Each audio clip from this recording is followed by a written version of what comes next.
ចាជំរាបសួរបងប្អូនមិត្តភក្តិទាំងអស់គ្នាជួបនឹងខ្ញុំសាជាថ្មីម្ដងទៀតហើយថ្ងៃនេះជាថ្ងៃចុងសប្តាហ៍នេះខ្ញុំនឹងបង្ហាញបងប្អូនឲ្យធ្វើនំក្រូចនំក្រូចតែធ្វើរបៀបណាដើម្បីឲ្យនំក្រូចរបស់យើងស្រួយឆ្ងាញ់ល្អហើយទុកបានយូរចាគ្រឿងផ្សំរបស់នាងខ្ញុំមានដូចតទៅចានាងខ្ញុំមានម្សៅដំណើបនាងខ្ញុំប្រើម៉ាកនេះមួយកញ្ចប់ចំនួន400ក្រាមហើយនឹងស្ករចំនួន4ស្លាបព្រាបាយកន្លះនេះខ្ញុំប្រើស្ករអំពៅបងប្អូនប្រើស្ករសក៏បានដែរ4ស្លាបព្រាបាយកន្លះវាស្មើនឹង110ក្រាមហើយនឹងខ្ញុំមានល្ងសល្ងខ្មៅលាយគ្នាបន្តិចហើយនឹងនាងខ្ញុំមានម្សៅអង្ករ1ស្លាបព្រាបាយហើយនឹងម្សៅមេដិតនំ baking powder ចាយើងដាក់វាឲ្យវាស្រួយចាបន្ទាប់មកនេះខ្ញុំមានទីដូងហើយនឹងទឹកទីដូងនេះខ្ញុំប្រើ100មីលីលីត្រហើយនឹងទឹកចំនួន150មីលីលីត្រទាំងអស់វាចំនួន250មីលីលីត្រណាចាហ្នឹងចំណែកផ្នែកខាងម្សៅហើយនឹងមានប្រេងសម្រាប់យកទៅបំពងចាមកមើលខាងស្នូលវិញគឺនាងខ្ញុំមានសណ្តែកបាយមួយកញ្ចប់ចាសណ្តែកបាយនេះនាងខ្ញុំយកវាទៅត្រាំទឹកលាងទឹកស្អាតហើយបងប្អូនចូលយកវាទៅត្រាំទឹកក្នុងរយៈពេលចំនួន2ទៅ3ម៉ោងដើម្បីយើងយកទៅចំហុយឬក៏ស្ងោរឲ្យវាឆាប់ឆ្អិនណា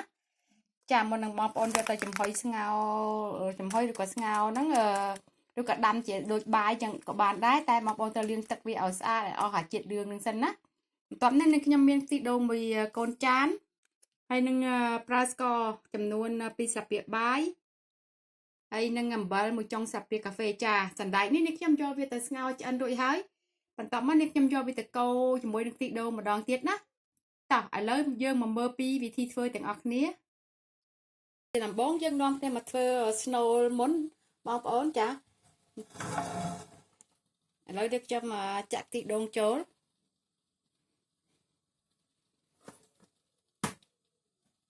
ចាបន្ទាប់មកនេះខ្ញុំដាក់ស្ករចូល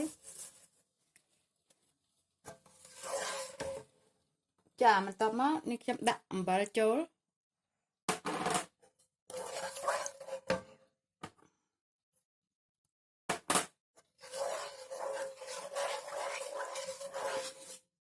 ចាបន្ទាប់មកយើងដាំខ្ទិះដូងនឹងឲ្យវាពុះបន្តិចមកចាបន្ទាប់មកយើងចាក់សណ្តែកចូលបងប្អូន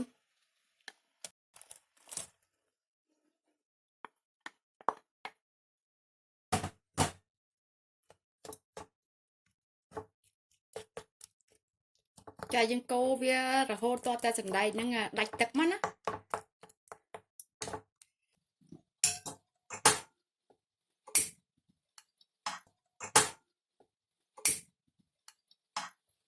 ចាបងប្អូនអ្នកសណ្តែកយើងលីងវាយើងយកវាទៅកូរឲ្យតតែ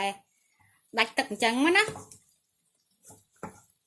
ឃើញទេបងប្អូនរហូតតតែវាលែងជាប់ផ្ទះហ្នឹងណាកូរវាឲ្យអញ្ចឹងមក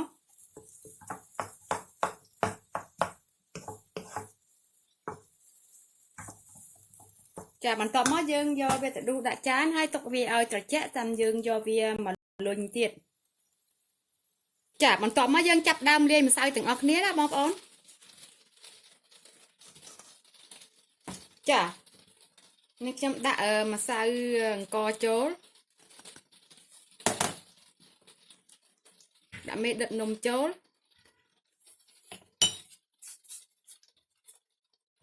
មកនេះខ្ញុំកូរគ្រឿងស្រួលគ្រឿងស្ងួតនឹងចូលគ្នាឲ្យសព្វមកចាមិញនេះខ្ញុំយកស្ករហើយនឹងទឹកទីដូងនេះខ្ញុំយកវាទៅដាំឲ្យវារលាយស្ករហ្នឹងសិនណាបាននេះខ្ញុំយកមកលាយវាចាយើងធ្វើបែបហ្នឹងទៅបានវាស្រួលស្ករវារលាយល្អ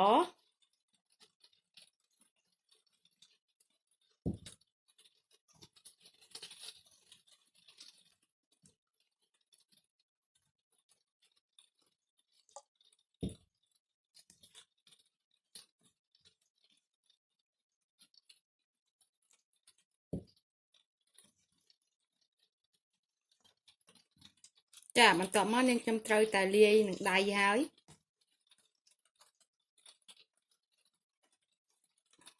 វាចូលសពសាច់តែមួយមក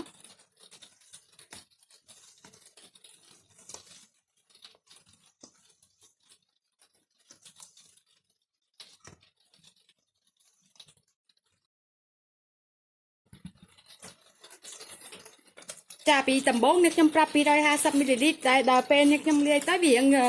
រឹងបន្តិចចាកុំឲ្យវារឹងម្សៅសម្រាប់ធ្វើនំក្រូចហ្នឹងគឺលាយឲ្យវាទន់ល្មមមិនទន់ពេកហើយក៏មិនរឹងពេកដែរណានេះខ្ញុំថែម50 មីលីលីត្រទៀតទាំងអស់វា300 មីលីលីត្រណាបងប្អូនចាយើងលាយវាអញ្ចឹងមកឲ្យវាចូលសពសាច់មួយអញ្ចឹងមកបន្ទាប់មកយើងយកវាទៅក្របទុកក្នុងរយៈពេល10នាទីដើម្បីឲ្យវាស្ករហើយនឹងម្សៅហ្នឹងវាចូលជាតិគ្នាវាចាវាចូលលាយចូលជាសាច់តែមួយចាហ្នឹងមកទុកក្នុងរយៈពេល10នាទីសិនយើងយកវាមកធ្វើ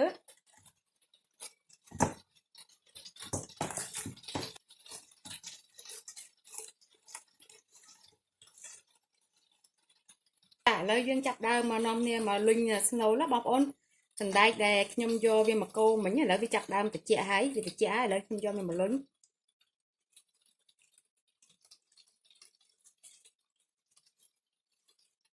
ចាបើបងប្អូនចូលចិត្តស្នូលធំស្នូលតូចធ្វើតាមតែបងប្អូនចង់បានណាបើចង់បានតូចជាងហ្នឹងមូលតូចជាងហ្នឹងទៅចាចង់បានធំយើងមូលធំណាចង់បាននំនឹងរៀងធំកាលយើងដាក់ប្រេងបន្តិចទៅណាដើម្បីកុំឲ្យវាជាប់ដៃបើមិនចឹងទេវាស្អិតជាប់ដៃយើងមូលវារហូតតែអស់សណ្ដែកហ្នឹងទៅលុញវារហូតដល់អស់សណ្ដែកហ្នឹងទៅចាយកវាមកលុញ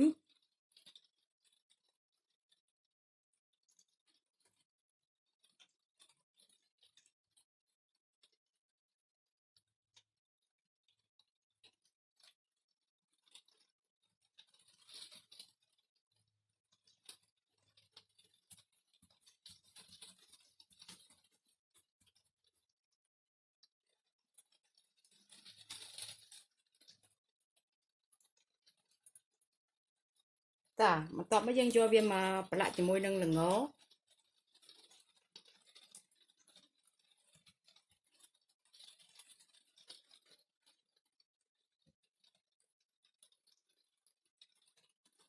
ចាប់ពេលដែលលុញណាបងប្អូនត្រូវតែខ្ចប់វាឲ្យជិតណាកុំឲ្យវាមានប្រហោងអីសោះកាលណាវាមានប្រហោងវាអាចនឹងផ្ទុះបានណា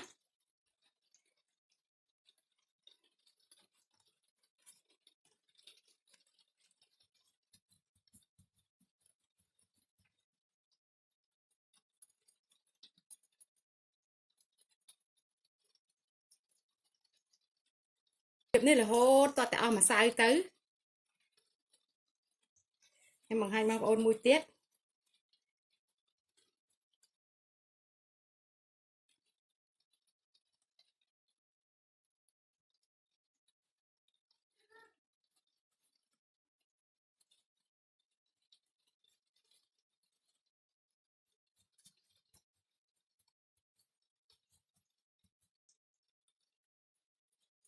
ចាយើងដាក់វាជាប់ឲ្យវាជាប់នឹងងច្រើនអញ្ចឹងមកណាបានវាយើងយកទៅចៀនទៅវាឃើញស្អាតនំបងប្អូននេះខ្ញុំបានលុញរួចហើយណាឥ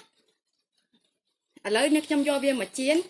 ចាខ្ញុំសូមបញ្ជាក់ថាបងប្អូនថាពេលដែលចៀននេះត្រូវតែប្រុងប្រយ័ត្នមែនតើណាកុំឲ្យដាក់ភ្លើងខ្លាំងពេលដែលបងប្អូនចៀននំក្រូចបើបងប្អូនដាក់ភ្លើងខ្លាំងវាអាចនឹងផ្ទុះត្រូវភ្នែកត្រូវច្រមុះត្រូវមុខត្រូវអីណាព្រោះចៀននំក្រូចវាមិនមែនជាការងាយស្រួលក្នុងការចៀនទេបើបងប្អូនដាក់ដឹងពីរបៀបចៀនចាបងប្អូនដាក់ភ្លើងខ្លាំងទេណាដាក់ភ្លើងតូចល្មមភ្លើងកណ្ដាលណាពេលដែលចៀនវាចាឥឡូវនេះខ្ញុំដាក់វាមក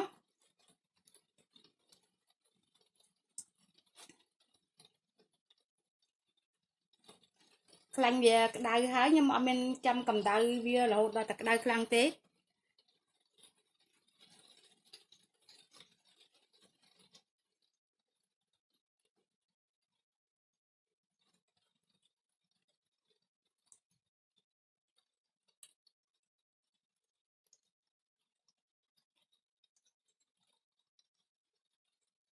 ចាបើបងប្អូនណាដែរធ្វើលើកទី1បងប្អូនត្រូវតែប្រយ័ត្នមែនតើព្រោះនំនេះក៏កាលណាបងប្អូនអត់ចេះចៀនវាទេវានឹងផ្ទុះ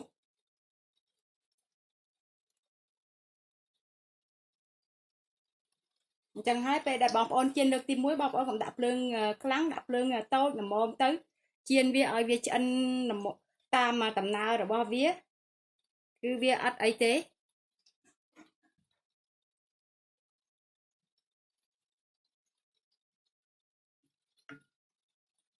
chả bọc ôn chân chiên vía ở toa tay cả hôm chẳng má nát nè tầm dược đủ vía nè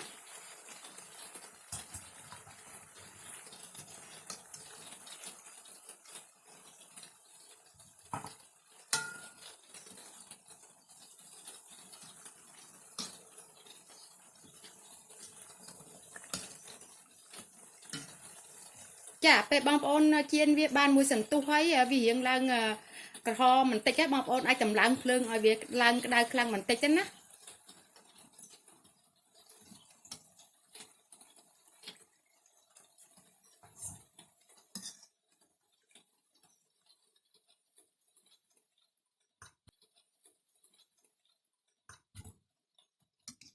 chả dân chiên ở vì lang cả hôm chẳng máu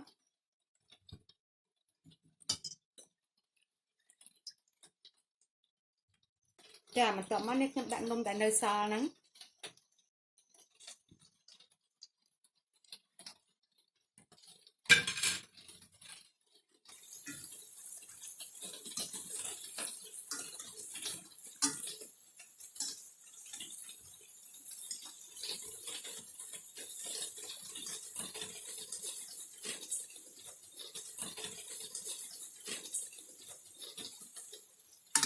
chả bom ôn khơi cái lọ đó nó ăn em tu muối á nó nằm cồi từ ban đêm nhom nè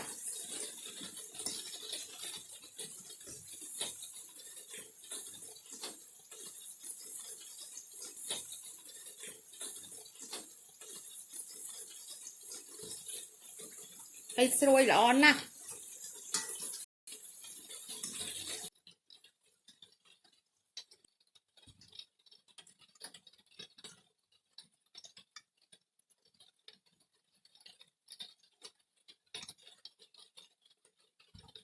chả bom ôn nằm cồi cho nên nhom chiên ban nó rồi hết nè bom ôn nè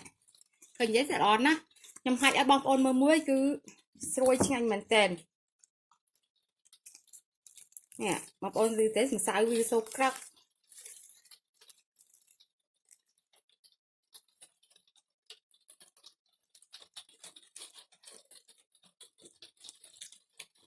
sao cái xôi đó nó bọc ơn xôi ngay mình tên bọc ơn còn phải xạ thôi nhanh mà không nên đó chả bọc ơn nông côi để nước nhâm ban phơi ban mình nhé ở đây vì ban chọc được rồi hết nó bọc ơn cả chả cứ bị xôi ngay mình tên hay tục không được dạ phê tục đó là ai chết còn nơi tại xôi đấy nó bọc ơn chả bom on cho chất video muốn đi xem bom on cho like share and subscribe ở nước nhầm nè môi phóng là bây giờ tụi bạn video mấy tiết hai nước nhầm của xong ở cột bom on đã ban cho một tôi sẽ nói video rồi bao nước nhầm tăng bị đam rồi đã chọc chả sản cơm than chuột nước nhầm nơi video cào tiết tìm riệp đi ở con